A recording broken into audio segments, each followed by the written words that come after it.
Toledo woke up to the sound of freight trains that had been transporting coal and steel across the state all night. The October morning was gray and cold, typical weather for northwestern Ohio, where Lake Erie meets the industrial areas. In this city of nearly 300,000 people, it was easy to get lost among the factory districts and working-class neighborhoods. But in some corners, the atmosphere of a small community still lingered, where neighbors had known each other for generations. Ethan Collins turned off his alarm clock a minute before it was set to go off. At 19, he was used to insomnia. His sleep came in fits and starts, restless and filled with strange dreams he preferred not to remember.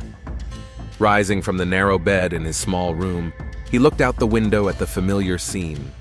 Rows of houses in the old West End neighborhood where they lived, old cars parked on the street, and in the distance, the smokestacks of the steel mill where a third of the neighborhood worked. Their house on Bancroft Street was one of those built in the 1950s for working-class families. 2 stories, a small lot, peeling paint on the siding. The house remembered better times when Toledo's auto industry was booming, but now it looked as tired as the city itself. The kitchen already smelled of coffee and burnt toast. Her mother, Sarah Collins, stood at the stove with her back to him, her shoulders tense as a bowstring. At 44, she looked older than her years, working as a cashier at the Kroger supermarket on Sylvan Avenue, and constant worry had left deep wrinkles around her eyes. She had moved to Toledo from a small town in southern Ohio 20 years ago, following her husband, who had promised her a better life in the big city. "Good morning, Mom," Ethan said quietly, pouring himself coffee from a thermos mug with the Toledo Mudhounds logo, the local hockey team. "Morning," she replied without turning around. "Late last night? I heard the door slam after midnight. Worked until closing, then took the bus." Ethan had a part-time job at a gas station in Point Place, on the other side of town. He had to take public transportation. They hadn't had a car for 3 years, ever since his father sold the family sedan before disappearing for good. Ethan attended Toledo Municipal College, not the most prestigious institution, but affordable. Sarah finally turned around. Her eyes were red and dark-circled, and Ethan realized she hadn't slept again. In recent years, his mother had developed a habit of sitting in the kitchen at night with a bottle of cheap wine, going over old bills and thinking about how to make ends meet. "Rick called last night," she said, avoiding his gaze and fiddling with the toast. "He asked how we were doing. He wants to come over for dinner on Wednesday. He says he has some good news." Ethan felt his stomach tighten into a knot. Rick Morgan was his mother's brother, his uncle. 42 years old, a mechanic at the General Motors plant in nearby Defiance, where jobs still existed. A bachelor who lived in a small house in the Four Points neighborhood. A man who had become close to Ethan 2 years ago. Too close. "I'll be at work," Ethan said quickly, slinging his backpack over his shoulder. "He's your uncle, Ethan, the only man in our family who cares about us." There was a familiar note of defensiveness and gratitude in Sarah's voice. Rick did help them financially. He paid their utilities in the winter and gave them money for groceries when Sarah's hours at the store were cut. Without his help, they would probably have lost their home long ago. "Mom, I understand, but," Ethan began, but stopped himself. How could he explain something that couldn't be said out loud? How could he tell his mother the truth about what her brother had done to him? "What?" Sarah turned to him, a flash of concern in her eyes. "Is something going on between you two? Rick said you've been acting strange, avoiding him." "Nothing's going on." Ethan quickly finished his coffee and headed for the door. "I'm just growing up. I have my own life." "Don't forget where you came from, Ethan, and who helps you." At the door, he turned to his mother. "See you tonight, Mom." It took 10 minutes to walk to the bus stop along Bancroft Street to Secor Road. Morning Toledo was waking up slowly. Workers trudged to bus stops with thermoses of coffee. Mothers drove their children to school in beat-up minivans, and homeless people huddled out of the cold wind from the lake in the doorways of closed stores. The number 4 bus took him across town to the college campus in 20 minutes. Toledo Municipal College was located in several buildings in the city center, near the Maumee River. It was a practical institution for working-class kids. It trained nurses, mechanics, and middle managers. Ethan was studying business administration, not because it was his dream, but because it seemed like the only way he would ever escape the cycle of poverty. During a break between classes, he sat in the student cafeteria, trying to finish his sandwich and read a chapter on economics, when his phone vibrated. The message was from his Uncle Rick. "Hey kid, how's college? Long time no see. Want to meet up tonight? I got that Budweiser you were drinking last time. We need to talk man to man." Ethan stared at the screen, feeling a familiar mixture of fear, disgust, and some kind of twisted nostalgia. He remembered the first time 2 years ago when Uncle Rick had suggested he become a real man and learn adult things. At the time, it had seemed special, secret, something that brought them closer together. Only with time did he realize what had really happened. "Maybe later," he typed in reply, immediately regretting it. It would have been better to ignore the message, but Rick wasn't the type to give up easily. After class, Ethan took the bus to Point Place, an old port district that had once been the heart of Toledo's trade on Lake Erie. Now it was home to warehouses, small factories, and service businesses like Speedway, where he worked evenings. The trip took almost an hour across the city, from the college in the center to the industrial outskirts. The bus was mostly filled with second-shift workers, tired women from hospitals and nursing homes, and teenagers in fast food uniforms. Like Ethan, they were all moving around the city in search of work that would allow them to survive. The gas station was on the corner of Summit Street and Broadway, next to the bridge over the Maumee River. It was one of the few places in the neighborhood that stayed open until midnight. The owner, Frank Delano, was a second-generation Italian in his 60s, whose family had once owned several gas stations throughout the city. Now he had only this one left. "How's it going, son?" Frank asked, handing Ethan the keys to the cash register. He called all his young employees son or daughter, an old habit of a man who never had children of his own. "Fine, Mr. Delano. How's business?" Monday is Monday. People are saving on gas until they get paid. Frank put on his jacket and got ready to drive home to the Oregon neighborhood where the descendants of Italian immigrants lived. "Call me if you need anything. And remember, lock up after 10. All kinds of people hang around here at night." The evening shift at Point Place was always unpredictable. Truckers from Interstate 280 would stop by, as would factory workers finishing overtime shifts, and occasionally, shady characters who only bought energy drinks and cigarettes by the pack. Ethan had learned to identify potential problem customers by their appearance and always kept his hand near the alarm button. Around 9 o'clock in the evening, when the flow of customers had almost dried up, a familiar pickup truck pulled into the gas station. It was a gray 2015 Ford F-150 with an Auto Workers Union sticker on the rear window. Ethan's heart began to beat faster, and he felt his palms grow clammy. Rick Morgan got out of the car with a broad smile. He was a tall, well-built man with graying stubble and intelligent brown eyes. In his mechanic's uniform, he looked solid and reliable, exactly what a real man should be, according to the residents of their neighborhood. The women at the Crozer, where Ethan's mother worked, always asked Sarah why such a nice man wasn't married yet. "Hey, kid!" Rick entered the store, bringing with him the smell of machine oil, metal shavings, and cheap Old Spice cologne. "Thought I'd find you here. Your mom said you'd be working late." "Hi, Uncle Rick." Ethan tried to smile, but it came out forced. He noticed that Rick looked good, better than usual. New shirt, fresh haircut, even more cologne than usual. "Mom says you're working and studying. You're doing the right thing." Rick walked over to the refrigerator, took out a 6-pack of Budweiser and a pack of Marlboro cigarettes. "But you need to relax sometimes. There's more to life than work. Remember when we went fishing on the lake last year? That was a good time, wasn't it?" Ethan remembered. He remembered it all too well. The trip to Lake Erie, fishing from the boat Rick had rented for the weekend. The small motel in Oregon where they had stayed the night. He remembered how his uncle said it was time for Ethan to learn about real intimacy. How he took out a bottle of Jack Daniel's whiskey and said it would be their special secret. He remembered what happened next, and how long he spent in the shower afterward, trying to wash away the feeling of being dirty. "I'm busy," Ethan said, scanning his uncle's purchases. Beer, cigarettes, a pack of condoms, and lubricant. The last 2 items made Ethan look up at his uncle. I understand. Youth, school, work. Rick leaned across the counter, his voice becoming quieter and more intimate.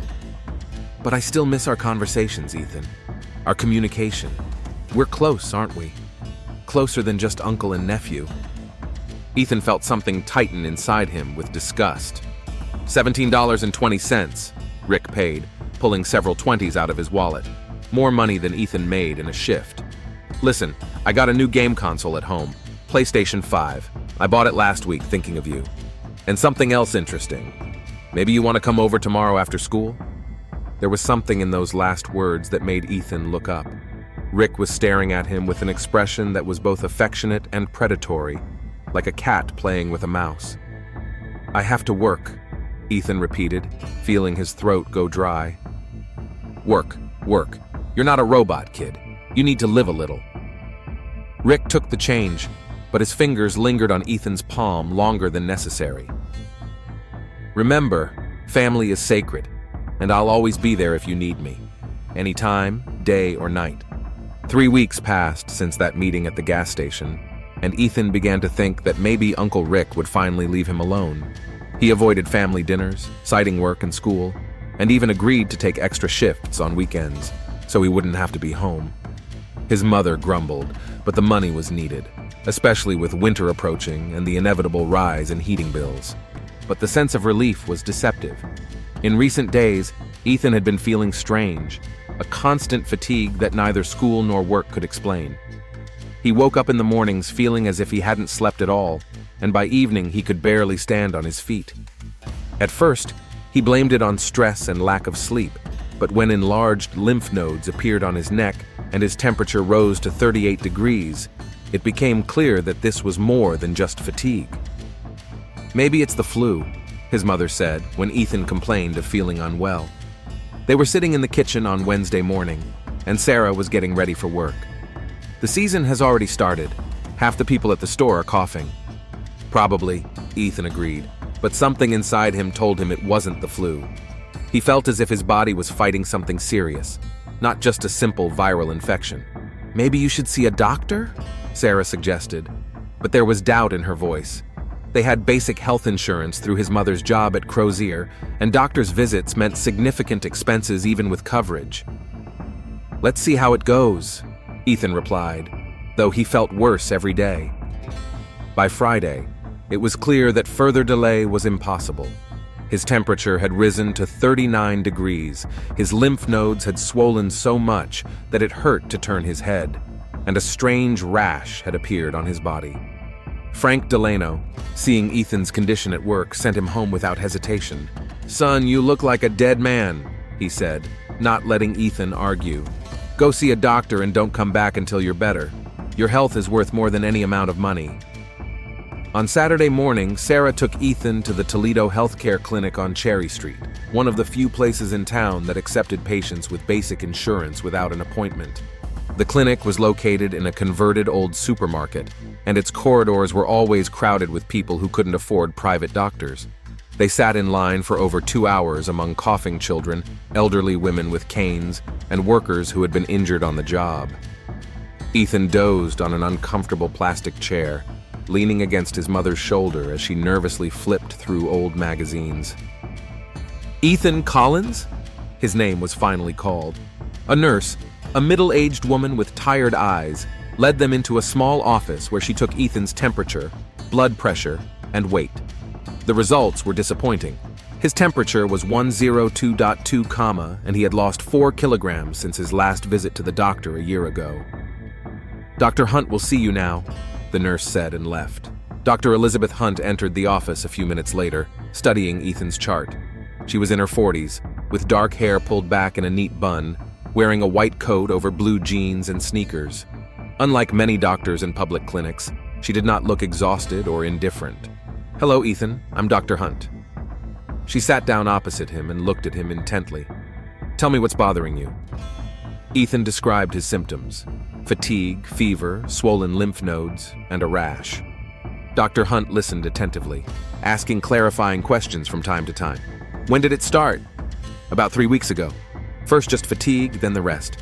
"Have you had any contact with sick people recently?" Have you traveled anywhere? No, I haven't gone anywhere.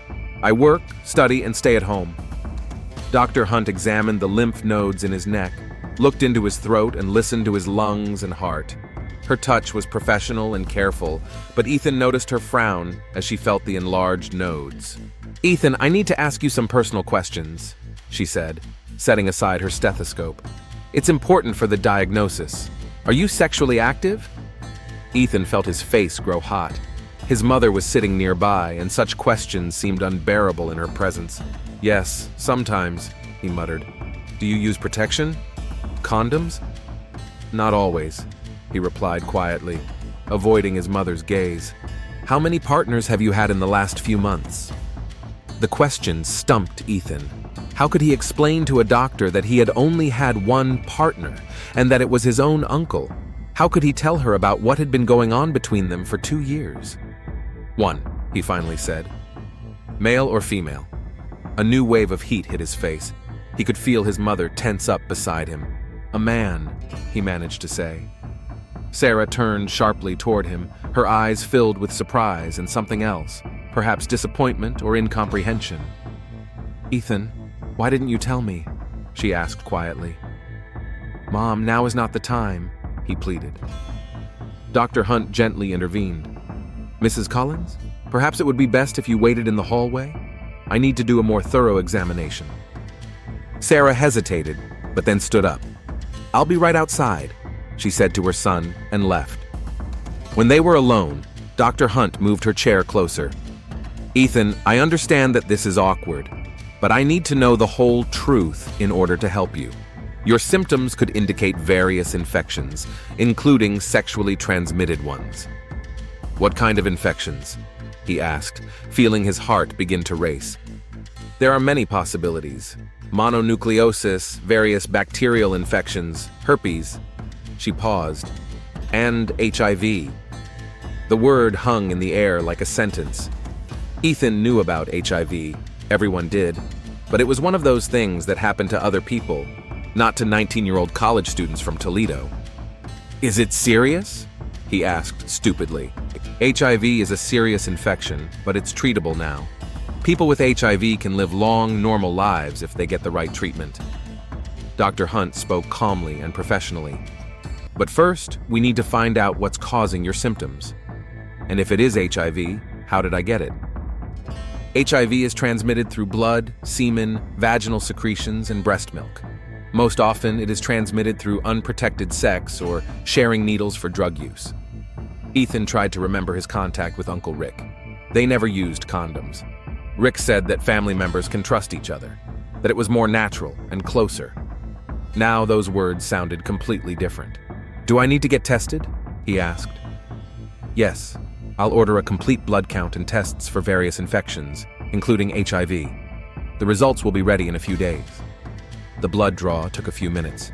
The nurse took several tubes, labeled them, and sent them to the lab. Dr. Hunt prescribed fever reducers for Ethan and advised him to get plenty of rest. "The results will be ready on Wednesday. I'll call you myself," she said goodbye. "And Ethan, whatever the tests show, remember, you're not alone. There is help, there is treatment, there are people who will support you." His mother was silent for the first 10 minutes of the drive home along Secor Road, past the familiar sights of gas stations, diners, and small shops that made up the everyday life of their neighborhood. "Ethan," Sarah finally said, keeping her eyes on the road, "why didn't you tell me anything? About what you are?" "Mom, it's hard to explain." "Are you gay?" she asked bluntly. Ethan didn't know how to respond. Was he gay? Or did what happened with Uncle Rick have nothing to do with his sexual orientation? He had never felt attracted to other men, never thought about romantic relationships with them. What he had with Rick seemed completely separate from love or desire. "I don't know," he replied honestly. "Who is this man? Someone from college?" Ethan felt his throat tighten. How could he tell his mother the truth? How could he explain to her that her brother, the man who helped them survive, had done what he had done to her son? "He's just a friend," he lied. Sarah parked the car near their house and turned off the engine. They sat in silence for several minutes. "Ethan, I want you to know that I love you, no matter who you are," she finally said. "You're my son, and that's what matters most. Thank you, Mom. But if you're sick, if it's something serious, we'll get through it. Together. The next few days dragged on endlessly. Ethan didn't go to work. Frank told him not to show up until he was better. He had to skip school too. His fever wouldn't break, and he was so weak that it took effort to get out of bed. Rick called several times, but Ethan asked his mother to tell him he was asleep or feeling unwell. In one of the conversations, he heard his mother say to his brother, "He's sick, Rick. The doctor said to rest. No, I don't know what it is. The test results aren't back yet." On Wednesday, at exactly 2 o'clock in the afternoon, the phone rang. Ethan was lying on the sofa in the living room, trying to watch TV, but he couldn't concentrate on anything. "Ethan, this is Dr. Hunt." His heart was beating so hard he could hear it in his ears. "Yes, I'm listening. I need to talk to you in person. Can you come to the clinic this afternoon?" "Is it bad news?" A short pause. "We'd better talk when we meet. How about 4 o'clock?" After the call, Ethan sat motionless, staring at a single spot. He knew. Even before receiving the official results, he already knew what the tests would show. All the symptoms, all the coincidences. His body had already given him the answer. His mother took the day off from work, and they drove to the clinic together. In her office, Dr. Hunt was serious but not gloomy. "Ethan, your test results show that you have HIV," she said bluntly. "You are in the acute stage, which explains all your symptoms." Sarah gasped and grabbed her son's hand. Ethan felt as if the world had tilted sideways. "What does that mean?" his mother asked in a trembling voice. "It means we need to start treatment as soon as possible," Dr. Hunt replied. "Modern antiretroviral therapy is very effective. With proper treatment, HIV does not progress to AIDS, and people live full lives." "How did he get it?" Sarah asked. Dr. Hunt looked at Ethan. Given the acute stage, the infection occurred recently, between 2 and 6 months ago. HIV is transmitted through unprotected sex with an infected partner. "So this man?" Sarah began. "Did he know about his status?" Dr. Hunt interrupted, turning to Ethan. Ethan remembered his last conversation with Uncle Rick, his words about special closeness, buying condoms at the gas station. Did Rick know? Did he knowingly put him at risk? "I don't know," he whispered. But somewhere deep inside, a terrible suspicion was turning into certainty. The drive home from the clinic was filled with heavy silence. Sarah gripped the steering wheel so tightly that her knuckles turned white, while Ethan stared out the window at the familiar streets of Toledo, which now seemed foreign to him. The diagnosis changed everything, not just his future, but how he perceived the past. At home, Sarah made strong coffee and sat down across from her son at the kitchen table. Between them lay the HIV information brochures Dr. Hunt had given them, but neither of them dared to pick them up. "Ethan, I need to know the truth," she said quietly but firmly. "The man who infected you, who is he?" Ethan closed his eyes. He knew this moment would come, but he still wasn't ready. How could he explain to his mother that her brother, the man she trusted, the man she considered the backbone of the family, had been forcing her son into intimate relations for 2 years? "Mom, it's complicated." "There's nothing complicated about it," she interrupted. "Someone infected you with a deadly disease. I have a right to know who it is." "It's not exactly a deadly disease, Mom. The doctor said so." "Don't change the subject!" Sarah raised her voice, and Ethan saw tears glistening in her eyes. "My son has HIV, and I didn't even know he was dating men. What else are you hiding from me?" Ethan was silent, running through the possible options in his mind. He could lie, make up a fictional partner, say it was someone from college or a casual acquaintance, but lying would only make things worse, and Sarah would find out the truth sooner or later. "It's Uncle Rick," he finally exhaled. Sarah froze, unable to believe what she had heard. "What did you say?" "Uncle Rick. He's the one who infected me."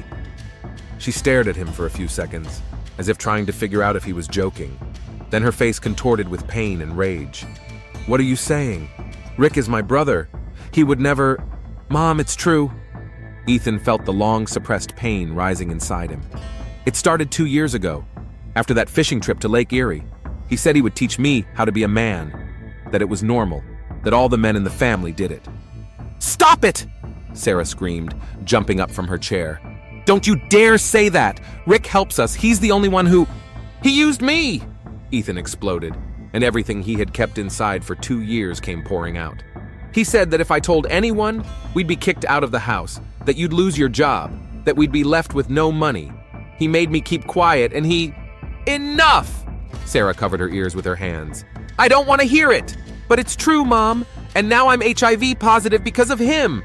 Sarah slowly sank into a chair, her face white as a sheet. You're lying. Rick couldn't have infected you because he's healthy. He doesn't have HIV. How do you know? Ethan asked. When was the last time he got tested? Did he tell you about his relationships? About who he sleeps with? Sarah was silent, and Ethan saw doubt appear in her eyes. She was beginning to realize that she really knew nothing about her brother's personal life. I need to call him, she said finally, reaching for her phone. Mom, don't. Yes, I do. If you're telling the truth, he needs to know. And if he really is sick, he needs help. Ethan wanted to stop her, but he knew there was no point. Sooner or later, a confrontation was inevitable. Sarah dialed her brother's number. Rick answered on the second ring. Hey, Sarah, how's the guy doing? Getting better? Rick, I need to talk to you. In person. Did something happen? Come over, now. Sarah, you're scaring me. What's going on? Come over and you'll find out. She hung up and looked at her son. He'll be here in half an hour. Those 30 minutes felt like an eternity. Ethan paced around the house, unable to find a place for himself, while Sarah sat in the kitchen, staring at one spot. When she finally heard the sound of a pickup truck pulling into the driveway, Ethan's legs buckled with fear. Rick entered the house with his usual broad smile, but it vanished as soon as he saw his sister and nephew's faces. What's going on? He asked, taking off his jacket. Ethan, you look terrible. Are you still sick? Rick, sit down, Sarah said coldly. We need to talk. He sat down on the couch while Ethan remained standing by the window, unable to approach his uncle. Ethan got his test results, Sarah began. He has HIV. Rick jumped up as if he had been electrocuted. What? How is that possible? He's just a kid. He's 19, Rick, and he told me he got it from you. There was a long silence. Rick slowly turned to Ethan, his face a mixture of surprise, fear, and something else, perhaps guilt. Ethan, what did you tell your mother? I told her the truth, Ethan replied, his eyes still fixed on the window. About what happened between us 2 years ago. About how you made me keep quiet. About how you knew about your HIV status and kept it a secret. I don't understand what you're talking about, Rick said, but his voice was shaking. What HIV? I don't have HIV. Then get tested, Sarah suggested. If you're healthy, prove it. Rick looked at his sister, then at his nephew. Do you seriously think I could have infected Ethan? I'm his uncle. I would never. But you slept with him, Sarah said, her voice icy with rage. Don't deny it. Ethan told me everything. Rick sat down again, burying his face in his hands. He was silent for several minutes, then looked up, first at Sarah, then at Ethan. Listen, yes, there was something between us, but it wasn't what you think. I didn't force him. We both wanted it. I was 17, Ethan exploded. 17 when it started. How could I have wanted anything? I didn't even understand what was happening. You didn't resist, Rick said quietly. Because you were afraid. Because you said that if I told anyone, you'd kick us out onto the street. Sarah looked at her brother with disgust. Rick, how could you? He's a child, my son. He's not a child, Sarah. He's a young man. And we had a closeness that... Shut up, she shouted. Just shut up. You raped my son. It wasn't rape, Rick tried to argue, but there was no conviction in his voice. It sure was, Ethan said. You took advantage of my trust. You took advantage of our situation. And now I'm HIV positive. I didn't know, Rick whispered. I swear I didn't know I had HIV. You're lying, Sarah said. When was the last time you got tested? Rick was silent. When, Rick? 3 years ago, he finally admitted. And what did it show? Another pause. There was something, but the doctor said it wasn't definite, that I should get retested. And you didn't get retested? I was afraid, Rick whispered. I didn't want to know. Ethan felt a rage rising inside him that he had never felt before. You knew? You suspected you had HIV, and you still slept with me without condoms. You're killing me. Ethan, I didn't want to. I thought that if I didn't know for sure, then what? Then you could keep using me? Rick stood up and tried to approach his nephew, but Ethan backed away. Don't come near me, he said. Never come near me again. Ethan, please, I love you. You're like a son to me. Fathers don't fuck their sons, Ethan said, and Rick froze as if he had been slapped. Sarah stood up and pointed to the door. Get out. Get out of my house and never come back. Sarah, please. I'll explain everything to the doctor. I'll get tested. I'll start treatment. It's too late, she said coldly. You've already infected my son. You've destroyed our family. But who will help you? Money, a house. We'll manage without your help. We don't want your money. Rick slowly put on his jacket, keeping his eyes on Ethan. I'm sorry, he said quietly. Please forgive me. Ethan didn't answer. He stood by the window and watched his uncle walk out to his pickup truck. Rick got behind the wheel but didn't start the car for several minutes, as if hoping he would be called back. Then he started the engine and drove away. After he left, Sarah and Ethan sat in the kitchen in silence. Finally, Sarah spoke. Ethan, I feel so guilty. I should have protected you. Mom, you didn't know. I should have known. I should have noticed. I should have asked questions. Tears streamed down her cheeks. I needed his help so much that I turned a blind eye to everything. He was good at hiding things, Ethan said. He was good at pretending. What are we going to do now? Ethan thought about Dr. Hunt, about the treatment he needed to start, about how to live with an HIV diagnosis. Let's start with me getting treatment. Dr. Hunt said modern medications are very effective. What about him? Rick? What's going to happen to him? I don't know, and honestly, I don't care. But that wasn't true. Ethan couldn't stop thinking about Uncle Rick, about what he had done for 2 years, about how he had knowingly risked his health. The rage inside him grew with every passing hour, turning into something dark and dangerous. That night, Ethan lay in his bed, staring at the ceiling. His phone vibrated, a message from an unknown number. Ethan, it's me. I changed my number. I need to talk to you. Please, give me a chance to explain. Meet me tomorrow evening at the old dock by the river. 8 p.m., I'll be waiting. Rick. Ethan stared at the message for a long time. Part of him wanted to delete it and forget about it forever. But another part, the part that burned with anger and a thirst for justice, wanted to meet Rick face to face and tell him everything he thought. I will, he typed in reply. Thursday dragged on endlessly. Ethan spent the day at home, unable to concentrate on anything. His mother left for work, but not before talking to him at length about how dangerous it was to meet with Rick. Why do you need to do this? She asked, folding her cashier's uniform into a bag. You've already told him everything you think. I need to hear the truth, Mom. The whole truth about how long he's known about his diagnosis. What difference will it make? Ethan didn't know how to respond. Perhaps it wouldn't change anything. Perhaps meeting him would only exacerbate his pain. But something inside him demanded this final confrontation, the need to close this chapter of his life, to get answers to the questions that had been tormenting him for 2 days. All day long, he thought about what he would say to Uncle Rick. He rehearsed angry speeches in his head, imagining how he would force him to confess everything. But by evening, he realized that no words could convey the depth of his pain and rage. At 7:30, Ethan dressed warmly. October evenings in Toledo were cold, especially near the water, and left the house. He decided not to take the bus, choosing instead to walk to the old dock in East Toledo. The walk took about 40 minutes through the city center, past closing offices and shops. The old dock was located in the industrial part of the city, where the Maumee River flowed into Lake Erie. Once upon a time, this place was bustling with life. Barges were loaded and unloaded with coal and ore, and hundreds of dock workers were busy. Now most of the warehouses were empty, and the dock itself was used mainly by fishermen and homeless people who hid in the abandoned buildings. Ethan arrived 10 minutes before the appointed time.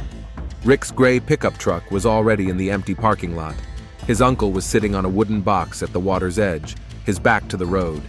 He had a bottle of beer in his hand and was staring at the dark water of the river, where a few barges with their lights on were passing by. Ethan slowly approached. Rick heard footsteps and turned around.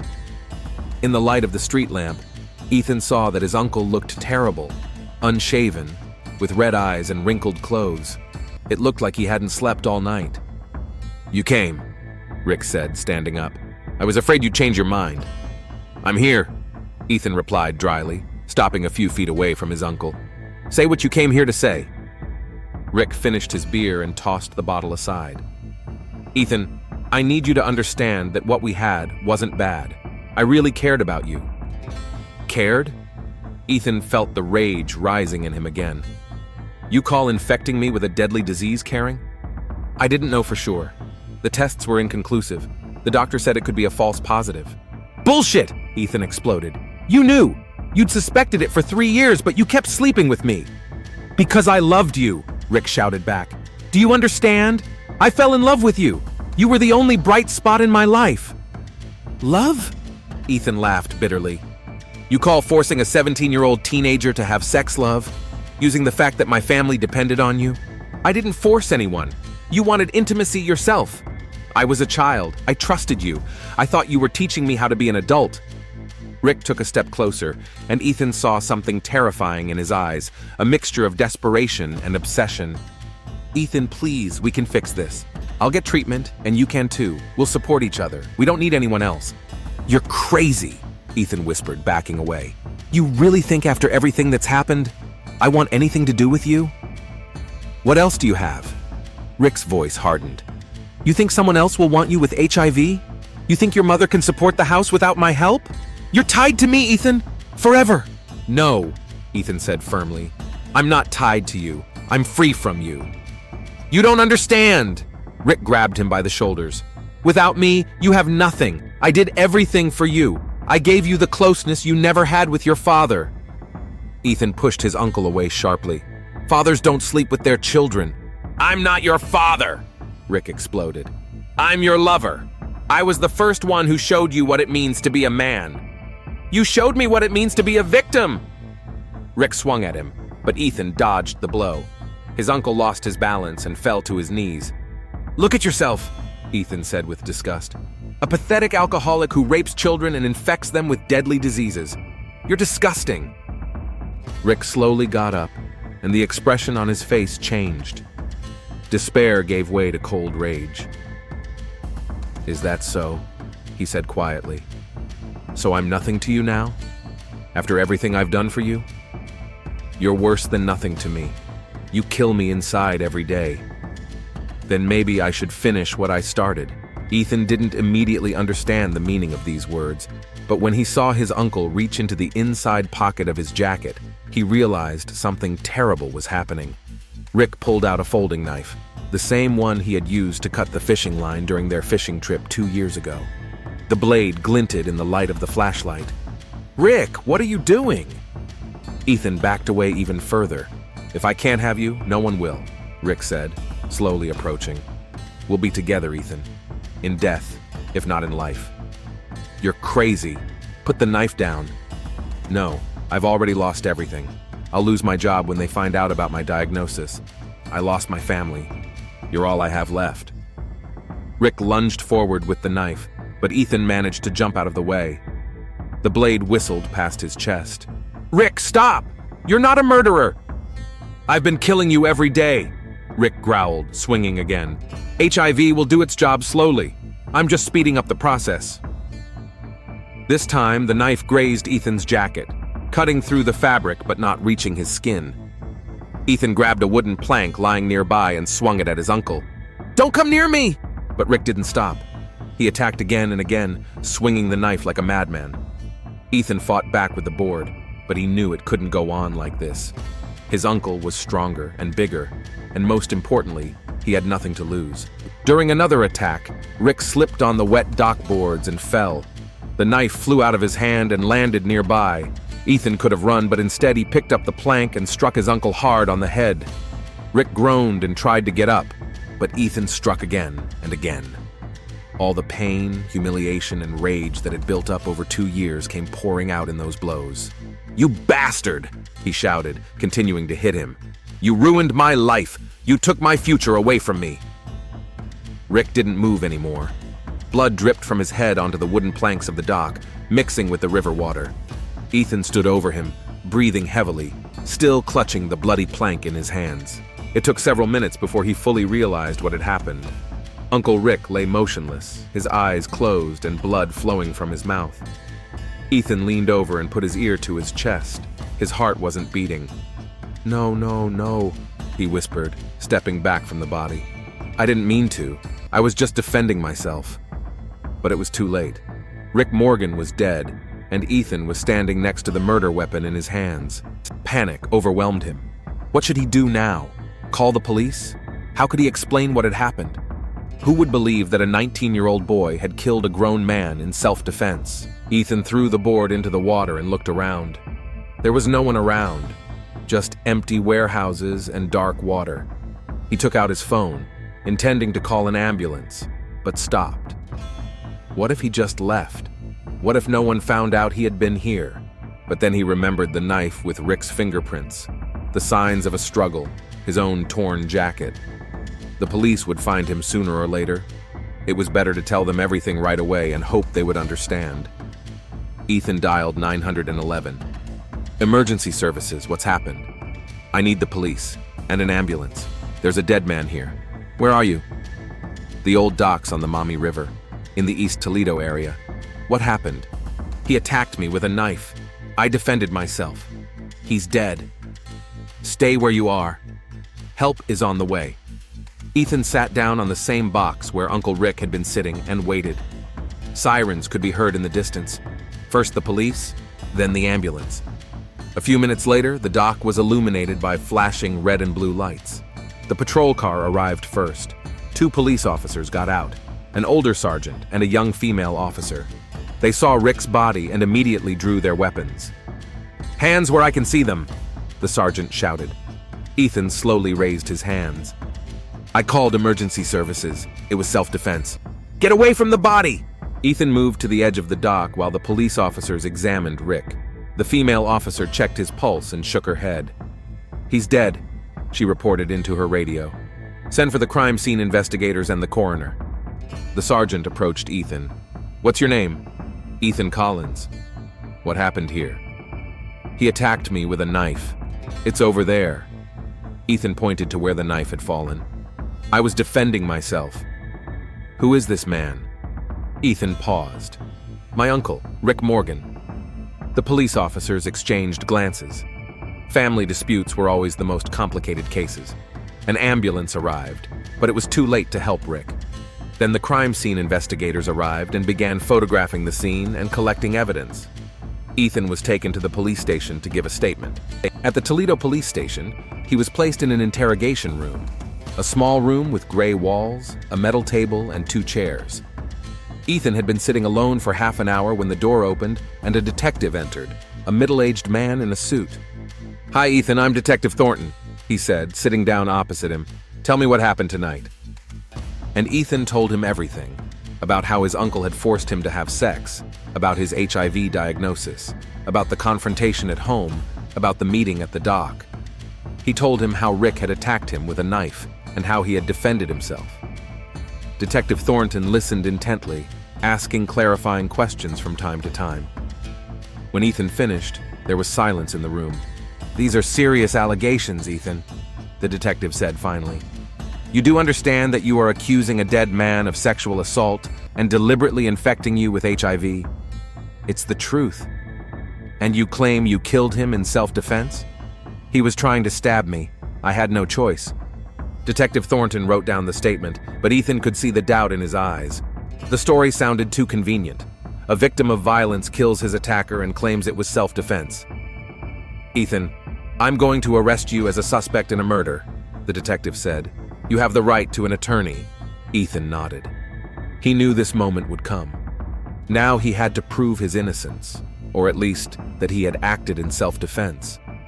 But one thing he knew for sure. The nightmare that had lasted 2 years was finally over. Rick Morgan would never hurt anyone again.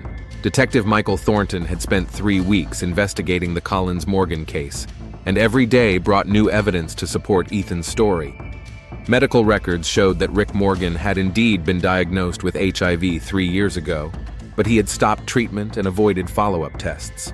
An analysis of phone records revealed dozens of messages from Rick to Ethan over the past 2 years, many of which were unambiguously intimate in nature. In the Lucas County Prosecutor's Office, there was heated debate about how to classify the incident. Assistant Prosecutor Jennifer Clark insisted on charging Rick with manslaughter, acknowledging mitigating circumstances, but emphasizing that Ethan had exceeded the bounds of necessary self-defense. Yes, he was the victim of coercion, Clark said at a meeting at the prosecutor's office. Yes, Morgan attacked him first, but forensic evidence shows that the victim was struck multiple times after he was immobilized. That's beyond self-defense. Ethan's court-appointed attorney, David Reynolds, tried to prove the opposite. My client was in a state of emotional distress after 2 years of psychological and physical abuse. He couldn't control the force of his blows when defending his life. In the end, District Attorney Thomas Wilson decided to charge Ethan with manslaughter with mitigating circumstances.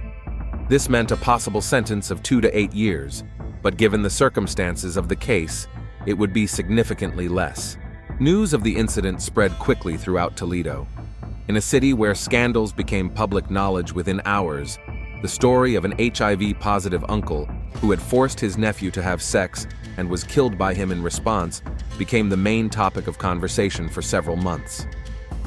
The reaction of the townspeople was divided. Domestic violence support groups spoke out in defense of Ethan, organizing rallies outside the courthouse. Conservative religious groups, on the other hand, condemned the vigilante justice and demanded severe punishment. Local media fueled the debate, turning the family tragedy into a public spectacle. Life came to a standstill in the house on Bancroft Street. Sarah Collins took unpaid leave from Crozer to support her son, and now their financial situation was critical.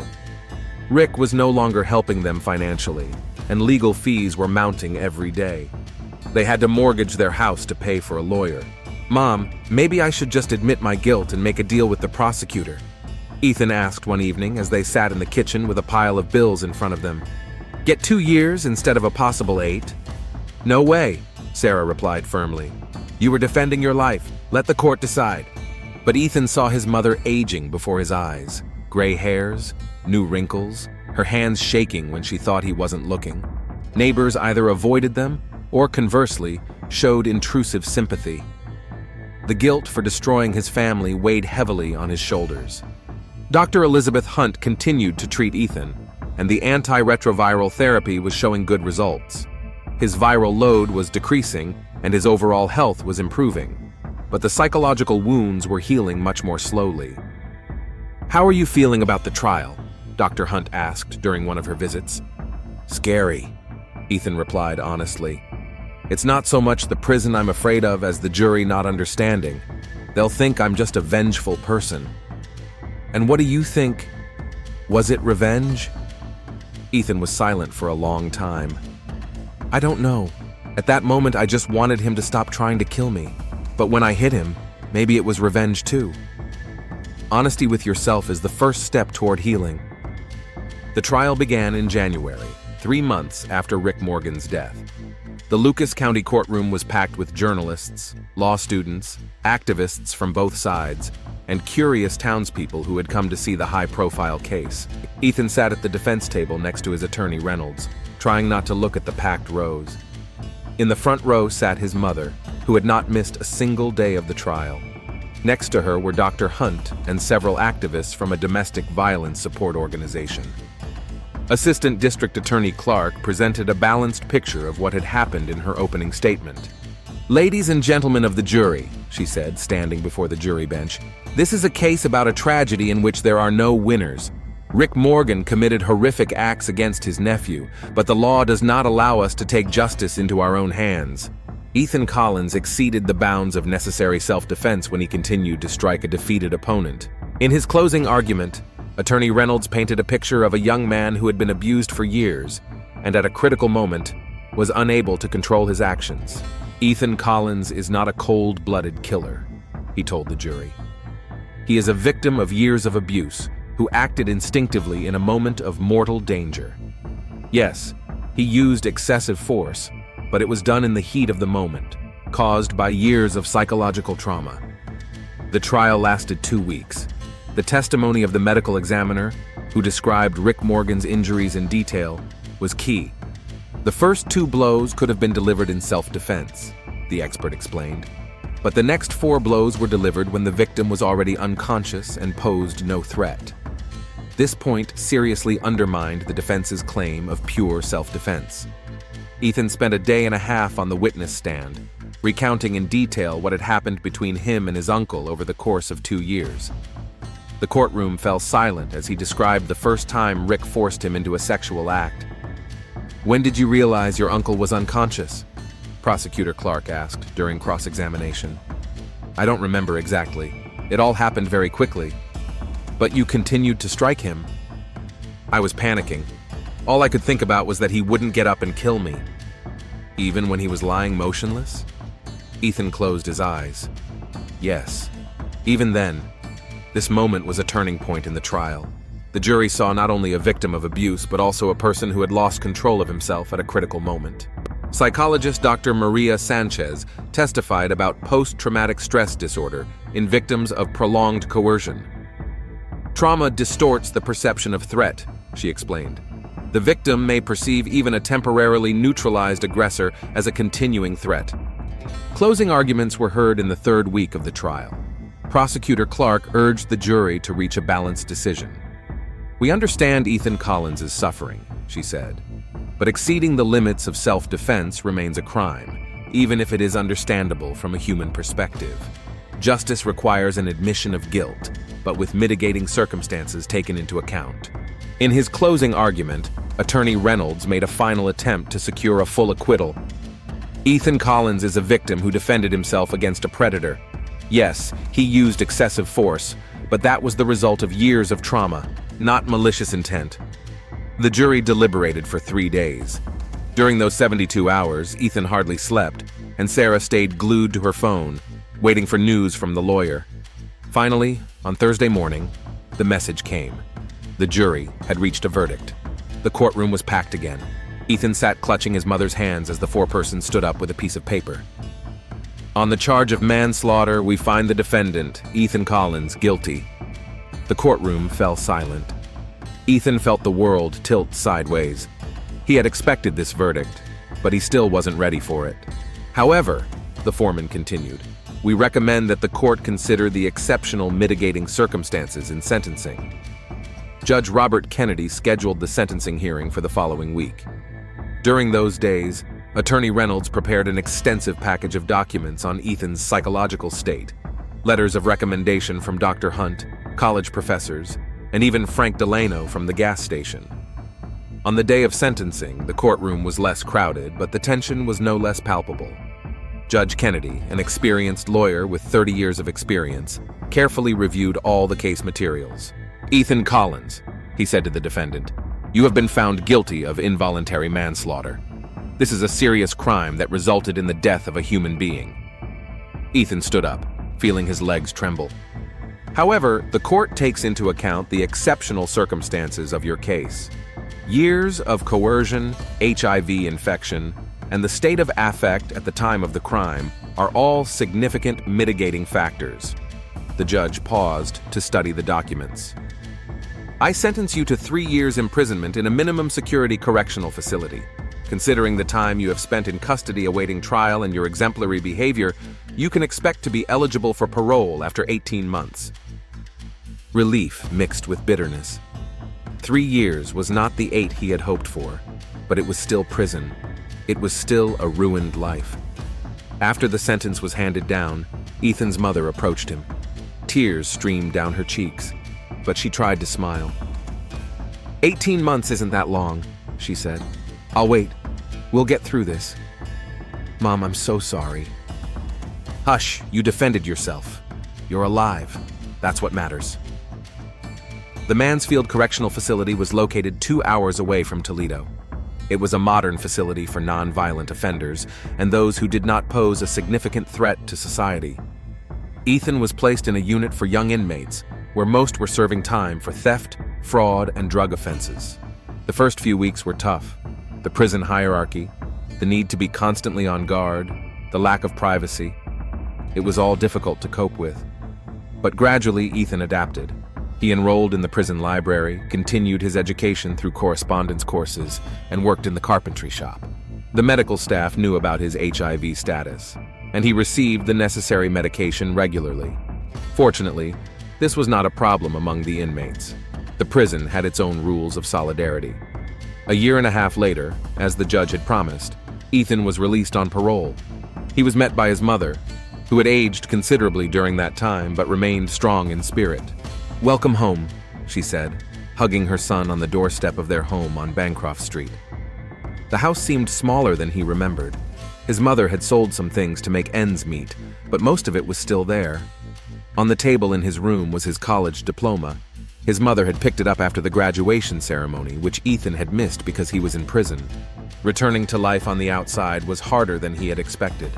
His murder conviction made finding a job extremely difficult. Most employers turned him down as soon as they saw the entry on his record. Finally, after a month of searching, he was hired by a small furniture repair shop. The owner, an elderly carpenter named Joe Miller, had been in prison himself and understood how difficult it was to start over. "The important thing is not to repeat your mistakes," he told Ethan on his first day on the job. "Everyone deserves a second chance." Dr. Hunt continued to monitor Ethan's health. His HIV treatment was going well, and his viral load remained undetectable. "How are you doing psychologically?" she asked during one of her visits. "Better," Ethan replied. "Prison, oddly enough, helped. It made me realize that I can survive even the toughest conditions." "What about the guilt?" "It's still there. It will probably always be there, but I've learned to live with it." A year after his release, Ethan met Alex, a volunteer with an organization that helps former prisoners. Alex worked as a social worker and understood the challenges of reintegrating into society. When Ethan told him about his diagnosis and his past, Alex reacted calmly. "The past is the past," he said. "What matters is who you want to be, not who you were." Their relationship developed slowly. It took Ethan time to learn to trust again, especially after everything he had been through. But Alex was patient and understanding. Gradually, life began to fall into place.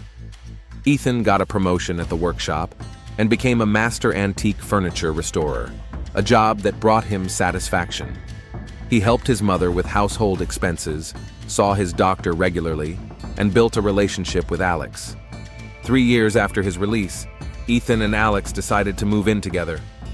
They rented a small apartment in a quiet neighborhood in Toledo, not far from Sarah's house, who by then had accepted her son's relationship.